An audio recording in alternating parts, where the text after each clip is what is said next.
സ്വർണം മനുഷ്യർക്കെന്നും അത്ഭുതകരമായ ലോഹം. ലോകമെമ്പാടും സമ്പത്തിന്റെ അടിസ്ഥാനമായി സ്വർണം കണക്കാക്കാറുണ്ട്. രാജ്യങ്ങൾ തങ്ങളുടെ സാമ്പത്തിക അടിത്തറ ഭദ്രമാക്കാറുള്ളത് സ്വർണം ശേഖരിച്ചുകൊണ്ടാണ്. ഒരുപക്ഷെ ലോകത്ത് തന്നെ ഏറ്റവും കൂടുതൽ സ്വർണം ഉപയോഗിക്കുന്ന രാജ്യങ്ങളിലൊന്ന് ഇന്ത്യയായിരിക്കും. ഓരോ വർഷവും കോടിക്കണക്കിന് രൂപയുടെ സ്വർണമാണ് വിപണിയിൽ എത്താറുള്ളത്. 65,000 കടന്ന് സ്വർണത്തിന് വില കുതിച്ചുകൊണ്ടിരിക്കുകയാണ്. ഇന്ത്യയിലെ വിവിധ സംസ്ഥാനങ്ങളിൽ സ്വർണം ഖനനം ചെയ്തെടുക്കാറുണ്ട്. ഒരു കാലത്ത് കർണാടകയിലെ കോലാർ സ്വർണ്ണ ഖനിയിലായിരുന്നു രാജ്യത്ത് തന്നെ ഏറ്റവും കൂടുതലായി സ്വർണം ഖനനം ചെയ്തിരുന്നത്. ജനപ്രിയമായ KGF, തങ്കലൻ തുടങ്ങിയ സിനിമകൾ കോലാർ സ്വർണ്ണ ഖനിയുമായി ബന്ധപ്പെട്ടുള്ളതാണ്. ഇപ്പോഴിതാ തമിഴ്നാട് ഇത്തരത്തിൽ അടുത്ത KGF ആവുമോ എന്നാണ് സോഷ്യൽ മീഡിയയിൽ ഉയരുന്ന ചോദ്യങ്ങളിലൊന്ന്. കാരണം മറ്റൊന്നും കൊണ്ടല്ല, തമിഴ്നാട്ടിലെ വിവിധ ജില്ലകളിൽ സ്വർണ്ണ ശേഖരമുണ്ടാവുമെന്ന് വെളിപ്പെടുത്തിയിരിക്കുകയാണ് ജിയോളജിക്കൽ സർവേ ഓഫ് ഇന്ത്യയുടെ ഡയറക്ടർ.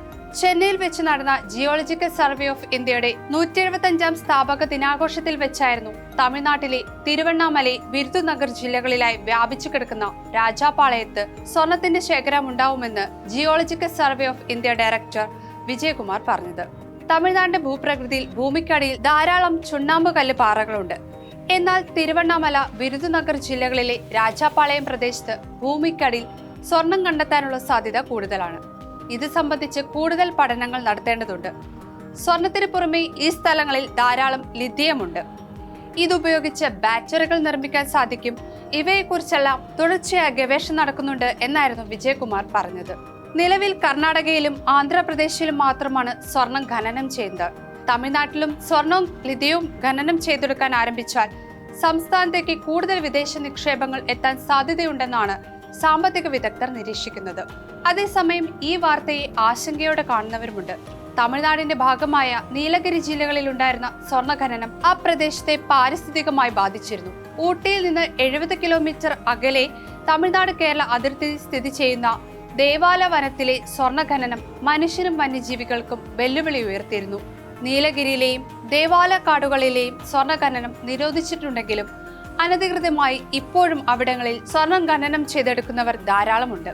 വെറും 640 ഹെക്ടർ വിസ്തൃതിയിൽ 5000 അനധികൃത സ്വർണ്ണ ഖനന കുഴികൾ ഉണ്ടെന്നാണ് വനം വകുപ്പ് കണക്കാക്കുന്നത്. അനധികൃതമായി കുഴിക്കുന്ന ഖനികളിൽ വീണ് മനുഷ്യരും വിവിധ വന്യജീവികളും മരിക്കാറുണ്ട്.